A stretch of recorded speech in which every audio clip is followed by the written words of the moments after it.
Hi everyone, एक नए video में फिर से स्वागत है। आज आपको पढ़ाने वाले हैं करंट अफेयर्स के क्वेश्चन जो सभी आपके पिछले महीने में जो एग्जाम हुए उनमें बार बार पूछे गए प्रश्न है। वीडियो को पूरा आप जरूर देखें। चैनल बना है तो सपोर्ट करें। इस तरह का वीडियो आपके लिए लाते रहता हूँ।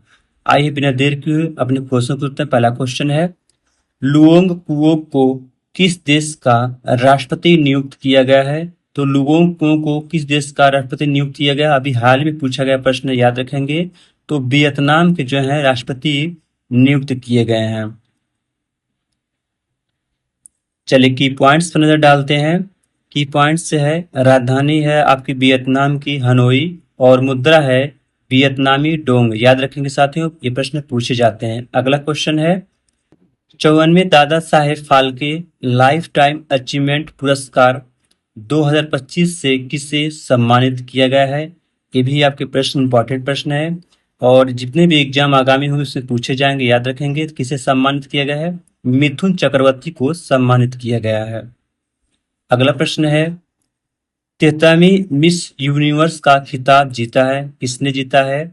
जो 73वीं मिस यूनिवर्स का खिताब किसने जीता है? इंपॉर्टेंट प्रश्न है। पेन कॉपी लेकर नोट डाउन जरूर कीजिए, याद रखिएगा। तो आपसे इसमें का जो है ये राइट आंसर होगा। नेक्स्ट प्रश्न है, किस राज्य के मुख्यमंत्री ने हो भाषा को संविधान की 8वीं अनुसूची में शामिल करने की मांग की है? करंट अफेयर्स क्वेश्चन है, याद रखेंगे। तो असम की जो सरकार है, मुख्यमंत्री ने ये मांग की है कि हो भाषा को संविधान की 8वीं सूची में शामिल किया जाए। अगला प्रश्न है, 11वां अंडर 19 एशिया कप 2024 का खिताब किस देश ने जीता? इंपॉर्टेंट प्रश्न साथियों, इसको आप टिक कर लीजिएगा क्योंकि आगामी एग्जाम में क्वेश्चन बन सकते हैं।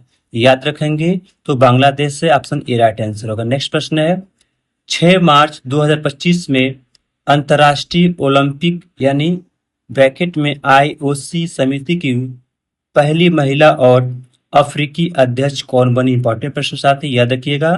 तो आपसे का ए राइट आंसर होगा क्रिस्टी कोवेंद्री बनी है। अगला प्रश्न है, पुलित्जर वास्तुकला पुरस्कार 2025 से किसे प्रदान किया गया है? इंपॉर्टेंट प्रश्न साथियों, इसको भी आप टिक कर लीजिएगा क्योंकि आगामी एग्जाम में क्वेश्चन आपके बन सकते हैं। याद रखेंगे तो आपसे का जो है ए राइट आंसर होगा।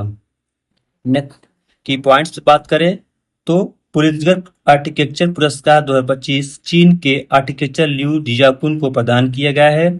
यह वास्तुकला के क्षेत्र में उसे तो क्रिस्टीना के लिए प्रतिवर्ष हयात फाउंडेशन द्वारा प्रदान किए जाने वाला प्रतिष्ठित अंतर्राष्ट्रीय पुरस्कार है। अगला प्रश्न है, संघ लोक सेवा आयोग UPSC के नए अध्यक्ष के रूप में किसे नियुक्त किया गया है? जो UPSC के नए अध्यक्ष है के रूप में किसे नियुक्त किया गया? ये प्रश्न आपके आगामी एग्जाम में बन सकते हैं, याद रखेंगे। ऑप्शन ए राइट आंसर होगा, अजय कुमार को बनाया गया। अगला प्रश्न है, बौद्ध उत्सव वैशाख पोया 2025 का आयोजन कहाँ किया गया है? ये भी प्रश्न आपके इंपॉर्टेंट प्रश्न है, याद रखेंगे। तो वैशाख पोया 2025 का आयोजन कहाँ किया गया है? नोवारा ए लिमा श्रीलंका में किया गया है। अगला प्रश्न है, मई 2025 में किस AI स्टार्टअप ने 11 भारतीय भाषाओं में नवीनतम text to speech model Bulbul V2 launch किया? याद रखिएगा। तो सर्वम AI है, ऑप्शन ए राइट आंसर होगा। नेक्स्ट प्रश्न है, मई 2025 में ओलंपिक स्वर्ण पदक विजेता जिन्हें भारतीय सेना के मानद लेफ्टिनेंट कर्नल की रैंक प्रदान की गई वे कौन है? साथ ही इंपॉर्टेंट प्रश्न आपके लिए, याद रखिएगा। आगामी एग्जाम में क्वेश्चन बन सकते हैं। तो नीरज चोपड़ा है, ऑप्शन बी राइट आंसर होगा। नेक्स्ट प्रश्न है, मई 2025 में असम सरकार ने डिब्रूगढ़ हवाई अड्डे का नाम बदलकर नया नाम क्या रखा है? याद रखेंगे, वेरी इंपॉर्टेंट प्रश्न आपके लिए, ठीक जरूर कर लीजिएगा। तो डिब्रूगढ़ हवाई अड्डे का नाम बदल क्या नाम रखा गया है? डॉक्टर भूपेन हजारिका एयरपोर्ट रखा गया, ऑप्शन सी राइट आंसर होगा। नेक्स्ट प्रश्न है, विश्व खाद्य पुरस्कार 2025 से किसे सम्मानित किया गया है? साथ ही इंपॉर्टेंट प्रश्न आपके लिए। तो विश्व खाद्य पुरस्कार 2025 से किसे सम्मानित किया गया है? इंपॉर्टेंट प्रश्न है, याद रखेंगे। ऑप्शन का सी राइट आंसर होगा। नेक्स्ट प्रश्न है, अंतर्राष्ट्रीय प्रकाश दिवस 2025 कब मनाया गया है? वेरी इंपॉर्टेंट प्रश्न साथियों। तो अंतर्राष्ट्रीय प्रकाश दिवस 2025 कब मनाया गया? हाल ही पूछा जाने वाला ये सवाल है, याद रखिएगा। तो 16 मई को मनाया गया, ऑप्शन ए राइट आंसर होगा। अगला प्रश्न है, खेलो इंडिया यूथ गेम्स 2025 की पदक तालिका में कौन सा राज्य केंद्र शासित प्रदेश शीर्ष स्थान पर रहा है। साथियों, आपकी एग्जाम के दृष्टिकोण से वेरी इंपॉर्टेंट प्रश्न है। इसे पेन कॉपी लेके जितने प्रश्न नोट डाउन जरूर कीजिए, याद रखिएगा। तो महाराष्ट्र है, ऑप्शन सी राइट आंसर होगा। वीडियो कैसा लगा जरूर बताएं, और आपके लिए इस तरह का वीडियो हम लाते हैं, जितने भी प्रश्न कराते हैं सभी आपके प्रीवियस ईयर के ही प्रश्न होते हैं और बार बार पूछे गए प्रश्न होते हैं।